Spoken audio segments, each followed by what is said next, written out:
9 բանկից հնարավոր է եղել 133 միլիոն 500 հազար դրամ հափշտակել։ Երևանի բնակչուհին ստեղծել է հանցավոր կազմակերպություն, ներգրավելով 9 անձի, ազգականներին և ընկերներին։ Նրանք Վրաստանում ապրող իրենց ծանոթ հայերին բերել են Հայաստան, գրանցել տարբեր հասցեներում, օգնել ստանալ նույնականացման քարտեր, այնուհետև ուղեկցել բանկեր, հաշիվներ բացելու համար։ Բանկային քարտեր վերցնելուց և հաշիվները բացելուց հետո դրանք բոլորը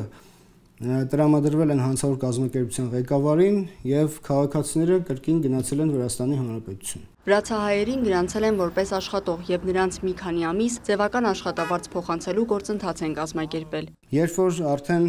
անձինք վարկունակություն են ունեցել, այսինքն ՊԵԿ-ում ցույց է տվել, որ այս մարդը ունի այսքան աշխատավարձ, ամսական այսքան աշխատավարձ է ստանում, գրանցված աշխատող է,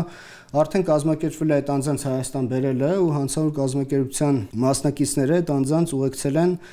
Հայաստանի Հանրապետությունում գործունեություն ծավալող տարբեր բանկեր ու նրանց օգնել են, խորհուրդներ են տվել, որ վարկեր վերցնեն։ Վրաստանից Հայաստան եկած 291 անձի անունով է վարկ ձևակերպվել։ Գումարը ամբողջությամբ հավաքվել է Երևանի բնակչուհու մոտ, հետագայում բաժանվել հանցավոր գործունեության մասնակիցների միջև։ Գումարը վերցնելուց հետո ժամեր անց կամ հենց հաջորդ օրը այդ քաղաքացիները Հայաստանի Հանրապետությունից գնացել են եւ այլևս չեն վերադարձել։ Հանցավոր կազմակերպությունը նաև պատրաստել եւ իրացրել է վարորդական իրավունքի կեղծ վկայականներ, կեղծ անձնագրեր վրացահայերի շրջանում։ Հանցավոր կազմակերպության ղեկավարի նկատմամբ որպես խափանմիջոց է ընտրվել կալանավորումը,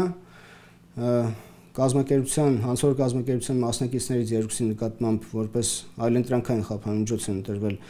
տնային կալանքը, 3 անձի նկատմամբ որպես խափանմիջոց է ընտրվել կալանավորումը, սակայն վերջիններս գտնվում են ՀՀ սահմաններից դուրս եւ նրանց նկատմամբ հայտարարվել է հետախուզում, իսկ 4 անձի նկատմամբ արդեն դատարանի որոշմամբ ընտրվել է այլընտրանքային համակցված խափանմիջոցներ, վարչական հսկողություն, բացակայելու արգելք եւ գրավ։ Քրեական վարույթը ուղարկվել է դատախազին մեղադրական եզրակացությունը հաստատելու եւ այն դատարան ուղարկելու համար, իսկ հետախուզման մեջ գտնվող 3-ի, նաեւ ներգրաված 291 անձանց արարքին քրեաիրավական գնահատական տալու համար նոր վարույթ է անջատվել եւ դրանով նախաքննությունը շարունակվում է։ Լիանա Խաչատուրյան, Ռաֆիկ Սողոմոնյան, Լուրեր։